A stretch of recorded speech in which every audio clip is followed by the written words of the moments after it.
بسم اللہ الرحمن الرحیم۔ السلام علیکم ورحمۃ اللہ وبرکاتہ۔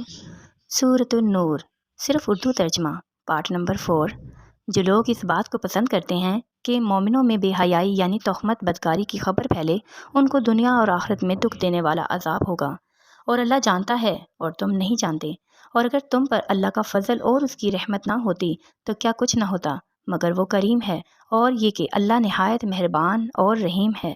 مومنوں، شیطان کے قدموں پر نہ چلنا، اور جو شخص شیطان کے قدموں پر چلے گا تو شیطان تو بے حیائی کی باتیں اور برے کام ہی بتائے گا۔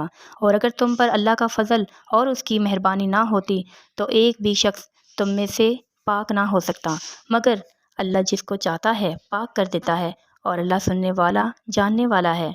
اور جو لوگ تم میں صاحب فضل اور صاحب مال ہیں، وہ اس بات کی قسم نہ کھائیں کہ رشتہ داروں اور محتاجوں اور وطن چھوڑ جانے والوں کو کچھ نہیں دیں گے، اور ان کو چاہیے کہ معاف کر دیں اور درگزر کریں۔ کیا تم پسند نہیں کرتے کہ اللہ تم کو بخش دے؟ اور اللہ تو بخشنے والا مہربان ہے۔